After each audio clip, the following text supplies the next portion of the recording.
Hello everyone, so today, because the weather's so nice and there's not a lot of wind, I'm going to skip doing the brake pipes and I'm going to put the engine in. You can always do the brake pipes at a later time. I made this the other night, just to aid me putting the engine in. That goes to the front mounting, and this, whichever one I attach it to on the tilt of the engine, I'll probably put it on quite a low link, so because I'm putting the gearbox in as well, it will actually then tilt and go underneath the gearbox done a lot easier.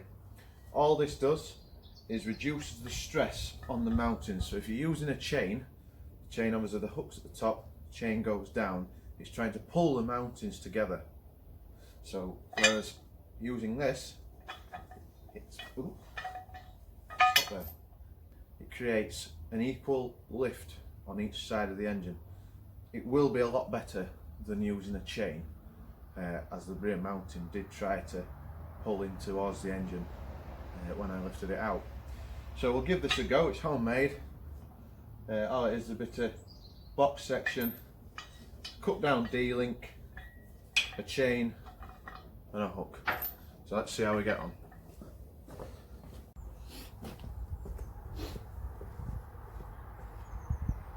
So I've got all the engine lift ready, and all I'm going to do, all the bolts are copper greased. Oh, I've just put a little towel over the front of the chassis, because it's, I reckon you're going to at least touch it. The other thing that I've done is I've taken the gear selectors off.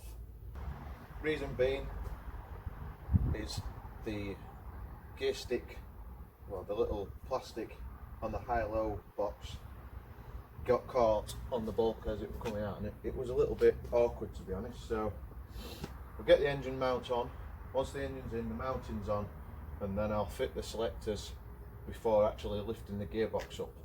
I've got the jack ready, and that goes on the transfer box as it goes underneath the Land Rover, and then everything slides back. Let's give it a go, see how we get on. I'm going to lift the engine up, remove the trolley and lift it in.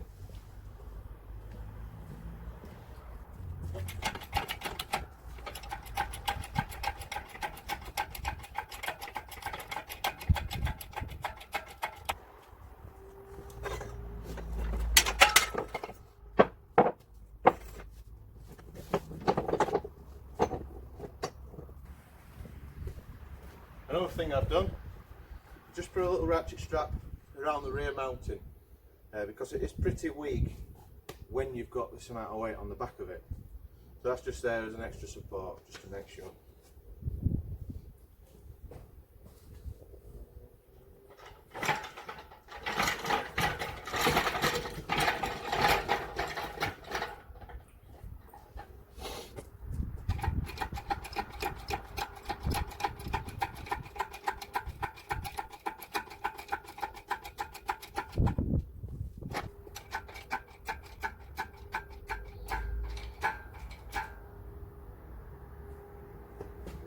Very high.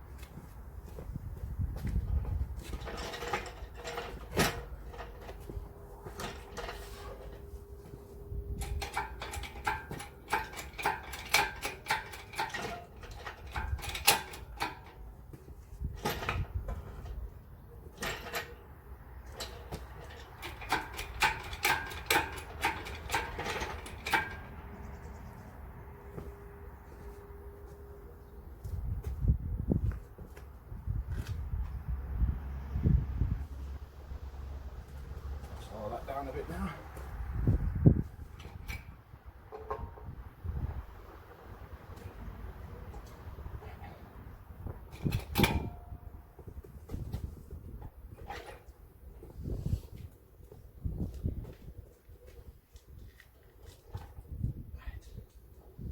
Just clear the front of the chassis now.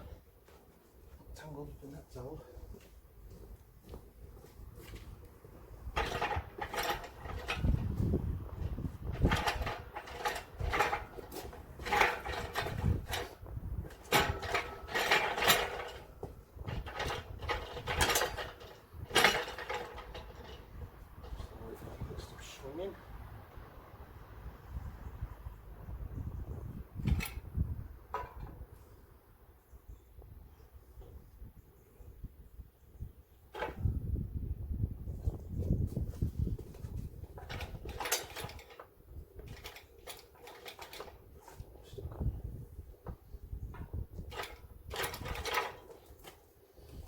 ground's a bit uneven, that's all. Right, we're just in the gearbox tunnel now. We'll just lower it down.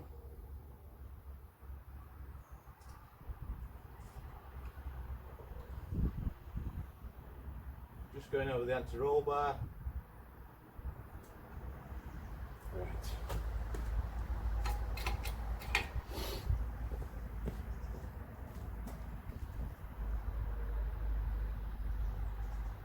Yeah, looking good.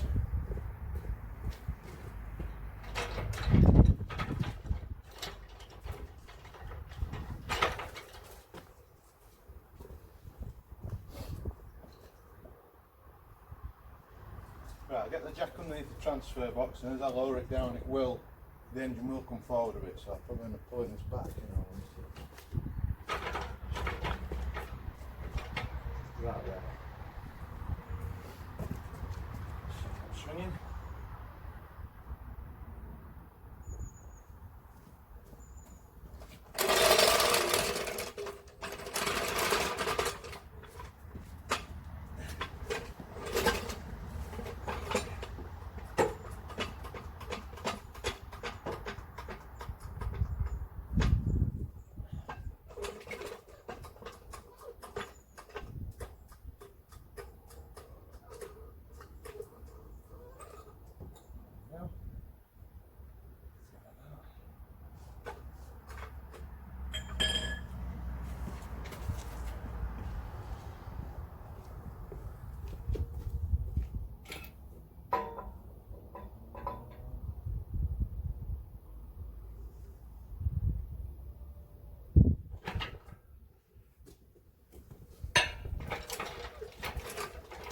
See, it's just the jack's just moving back as I push it forward.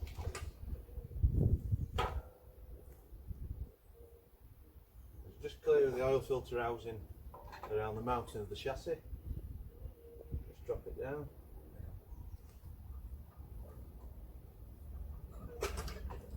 See how it's moving backwards?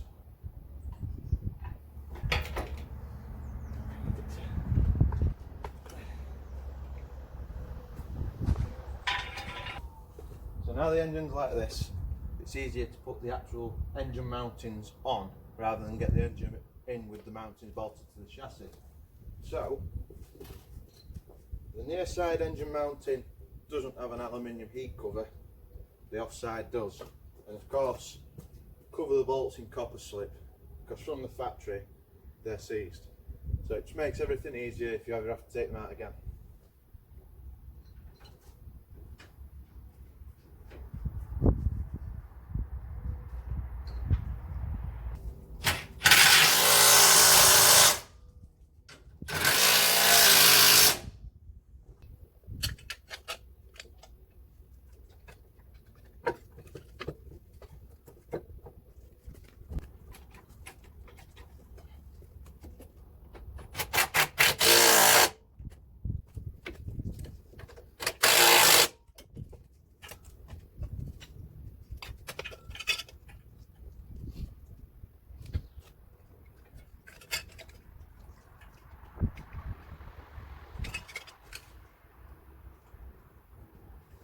Of course, check those bolts by hand.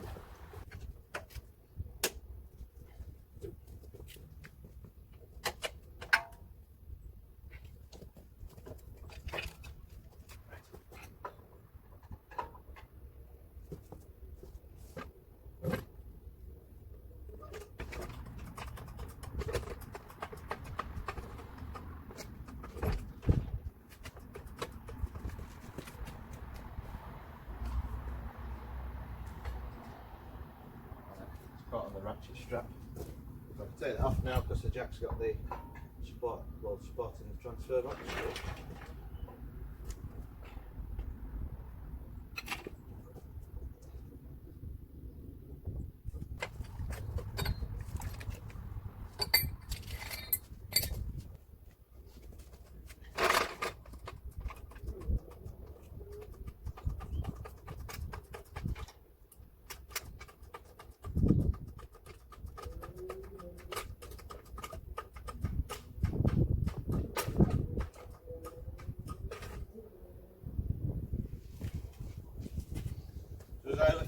it straightens the engine, it pulls the engine back so you can you're level with the engine mountings just to drop it down.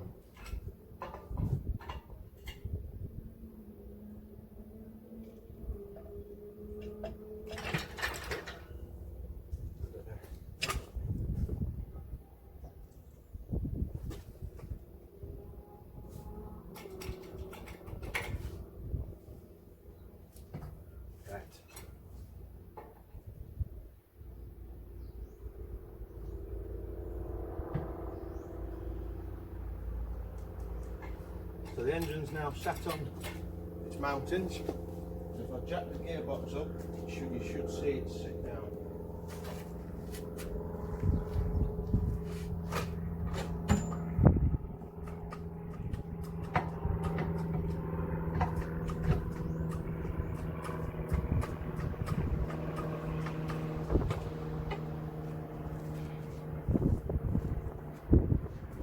Leave the jack where it is now. Just tighten the bolts up on the engine mountings.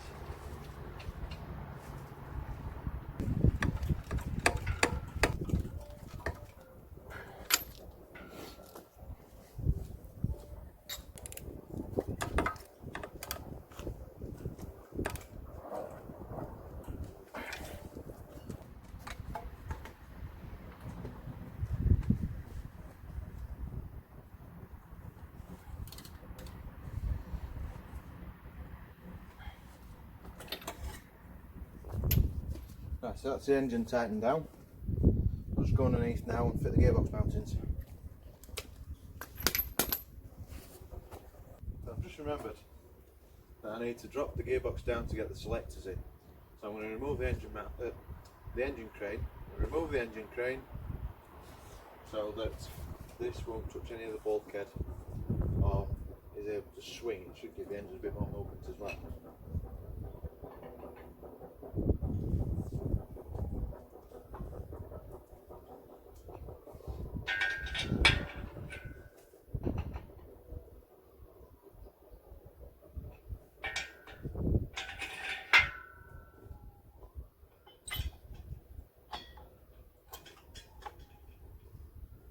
Watch yourself, Rover.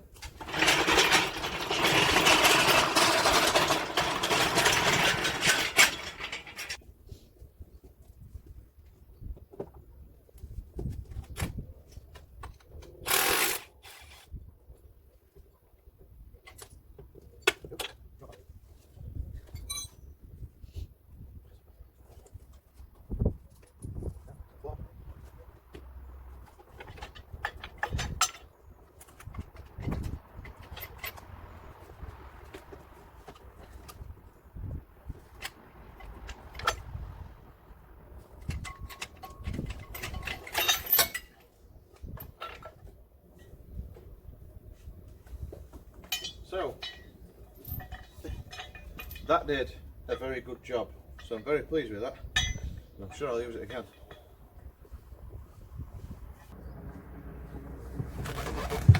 So, I'm going to now fit the gear selector. Just move that axle breather out of the way, otherwise that'll get trapped. So I stripped the selector down, it just eases fitting really. There's a seal which goes there. That seal goes in there. It's easier to fit the seal on the selector first because you've got a little lug there, and lining that up on it's easier to line the big lug up on the gearbox than it is a little one. So all it is 8 20 Torx, 25 Torx bits, and you will have to remove a push fit there which goes down to the transfer box from the low gear. So you've got to remove the high and low gear stick anyway to access the 13mm bolt inside it, and it will fit through the selector tunnel.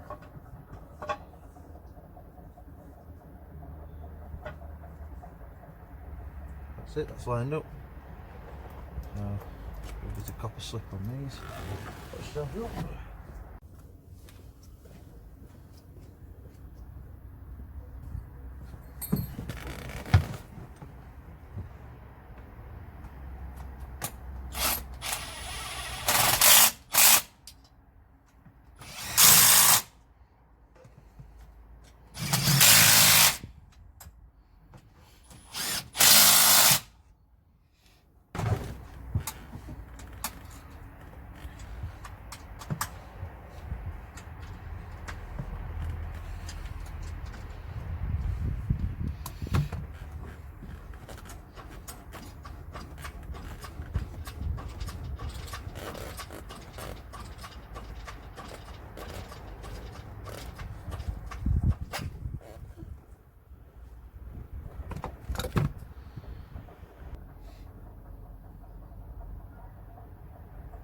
we go.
So the engine's in now, the gearbox all bolted up.